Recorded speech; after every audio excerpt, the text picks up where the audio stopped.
नमस्कार दोस्तों मैं नरेश काजला। दोस्तों आप सभी की दुआ से हम धीरे धीरे करके आगे बढ़ रहे हैं और उम्मीद पहले से ज़्यादा है कि हम बहुत नज़दीक हैं। मैं सबसे पहले उन भाइयों से जिनको कुछ सवाल जवाब हैं लेकिन वो मेरे से नहीं कर पा रहे हैं, तो मैं ये बता देना चाहता हूँ कि कुछ लोगों को ये जानना चाहते हैं कि नरेश काजला का बैकग्राउंड क्या है। तो मेरा बैकग्राउंड, मैं एक आर्मी से रिटायर्ड पर्सन हूँ और छोटे से गांव में रहता हूँ। और कुछ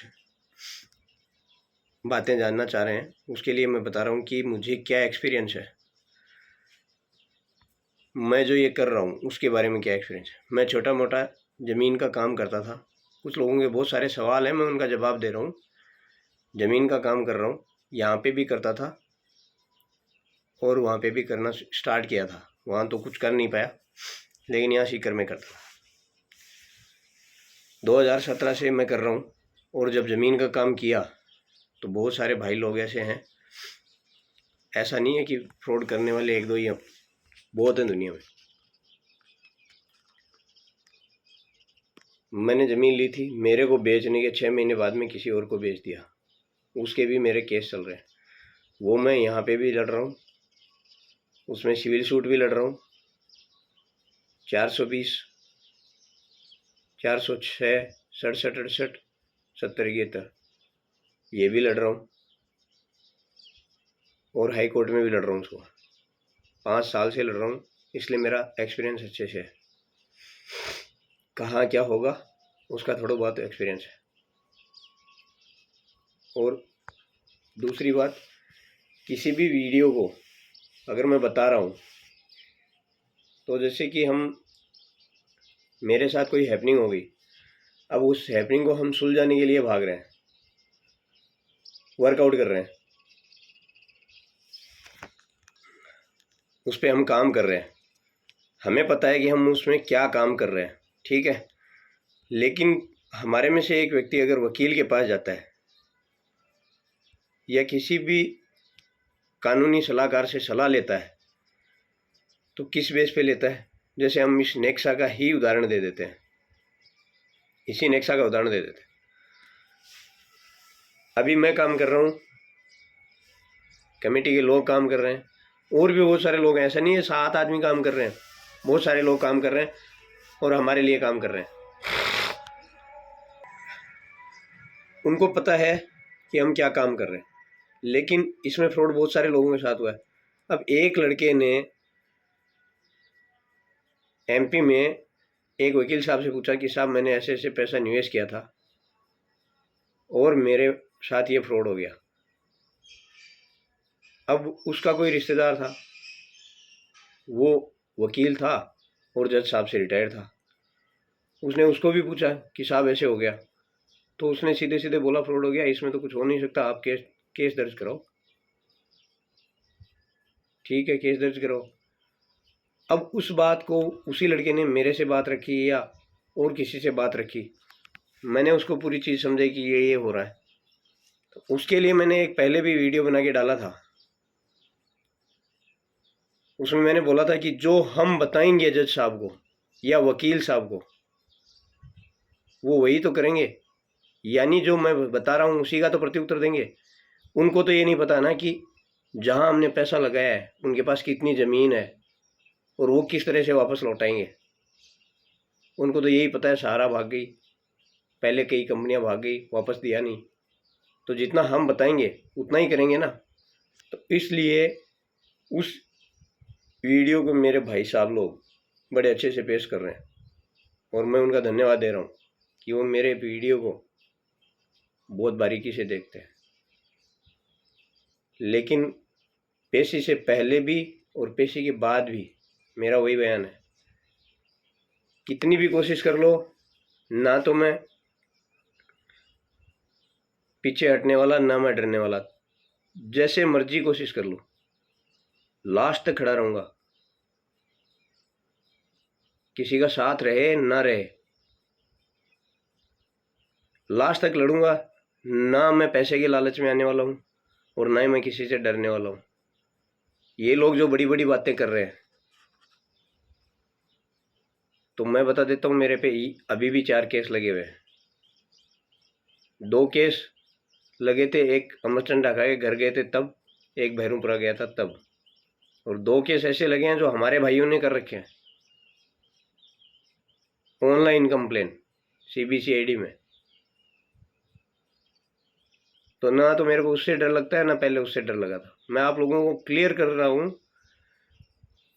इनकी जमानत हो या ना हो, इनकी जमानत में क्या रुकावट आ रही है, सारे लोग पूछते हैं। काम चालू हो जाएगा, पैसा जमीन में लगाया था और जमीन से पैसा रिटर्न मिलेगा। हम लोग कोर्ट का रास्ता क्यों नहीं अपना रहे थे, वो सब लोगों को पता चल ही गया है कि कोर्ट का रास्ता अपनाने से क्या होता है।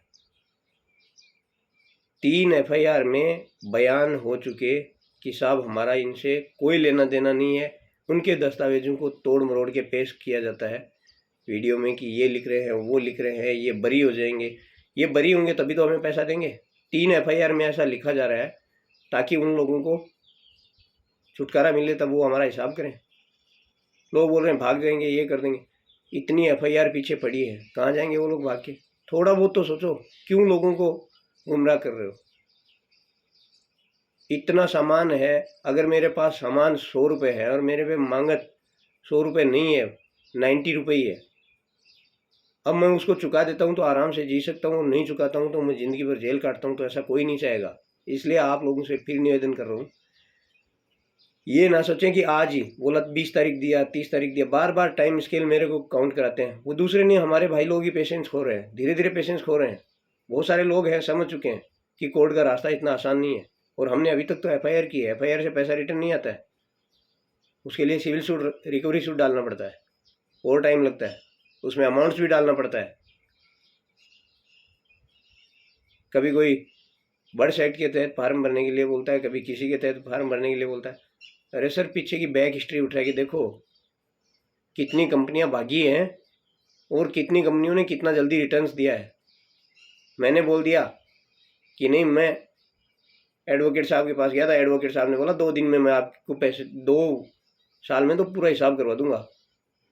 4-5 साल तक तो ये पेशी टू पेशी घूमते रहेंगे, इतनी FIR हो जाएंगी, ठीक है। और जब तक तफ्तीश कंप्लीट नहीं होगी, वो कोर्ट डिसीजन नहीं देता है, आगे से आगे चलते ही रहेंगे वो। इसलिए मेरा फिर से निवेदन है कि अगर किसी भाई को, बहुत सारे लोगों को परेशानी है, उनका काफ़ी कुछ हद तक क्या करना है कि सर हमारा पेशेंट टूट रहा है, तो पेशेंट को तोड़ो मत, मजबूत रहो। ज़्यादा दूर नहीं है, बहुत नज़दीक आके हार मान लेते हैं, ठीक है। तो हार मानने की ज़रूरत नहीं है, एकदम नज़दीक हम लोग पहुंच चुके हैं। और किसी को मेरे से शिकायत है तो मेरे से अगर पर्सनली किसी की है, मैं इसमें नाम ले रहा हूँ, कभी मैं नाम नहीं लेता, कि नरेश काजला ने इस तरह का बयान दिया, मेरे प्रति दिया या उसके प्रति दिया, वो कोई भी हो, तो नरेश काजला माफ़ी मांगने से छोटा नहीं होता है। पहले भी मैंने एक बार गुजरात में था, तब मैंने धर्मेंद्र सिंह झाला साहब को बोल दिया था गलत फहमी में कि साहब आपने वो कार्रवाई करी है, उन्होंने नहीं करी, तो मैं सार्वजनिक तौर से माफ़ी मांगा था। और आज भी अगर किसी को, चाहे वो सतवीर हो, चाहे वो कोई और हो, खुले तौर पे सबके सामने अगर मेरे पर्सनल दुश्मनी से वो व्यक्ति कुछ ऐसा कर रहा है कि इसकी वजह से मैं कर रहा हूँ, तो मैं सबके सामने माफ़ी मांगने के लिए तैयार हूँ। मेरी वजह से किसी जनता को परेशान करने की ज़रूरत नहीं है, और उसे होगा भी कुछ नहीं। आप अपने ज़मीर पे, अपनी आत्मा पे हाथ रख के देखना, नरेश काजला एक भी फॉल्ट शर्मिंदा नहीं होने देगा अपने आप को और अपने परिवार को। चाहे मेरे पास पैसा है या नहीं है, आएगा या नहीं आएगा, वो एक अलग मैटर है, लेकिन मैं एक सच्चाई के साथ लड़ाई लड़ूंगा। मेरे पास सच्चाई के अलावा कुछ भी नहीं है, और सच्चाई के साथ लड़ाई लड़ूंगा। जिस भी भाई को साथ में खड़ा होना है, मैं उसका बहुत बहुत धन्यवाद का पात्र हूँ। मैं नहीं बोलता कि कोई आदमी केस करके, हर आदमी को स्वतंत्र अधिकार है कि वो अपनी लड़ाई अपने तरीके से लड़े, लेकिन उसमें कितना समय लग रहा है और हमें क्या मिल रहा है और इसमें कितना समय लग रहा है, वो मैं आप लोगों को बता सकता हूँ। सबको पता है पैसा जमीन में लगा है। जब कंपनी भाग जाती है, पैसा नहीं आने की उम्मीद रहती है, तो सब बोलते हैं हमें 50% ही मिल जाए चलेगा। लेकिन जब अब पता है कि ज़मीन में है, ज़मीन मिलने वाली है, तो बहुत सारे सवाल जवाब सब कुछ होते हैं। कोशिश कर रहा हूँ बहुत जल्दी। और आप लोगों से एक और निवेदन है मेरा, किसी भी भाई को सोशल मीडिया पे गलत ना बोले, किसी भी भाई को, क्योंकि वो भी पीड़ित है। बस इसमें चंद लोग हैं जिनको मुनाफा ज़्यादा हो चुका है और वो ये नहीं चाहते कि ये सुलझ जाए, जिनके नीचे लोग जुड़े हुए हैं लेकिन खुद को मुनाफा ज़्यादा हो गया है, वो लोगों के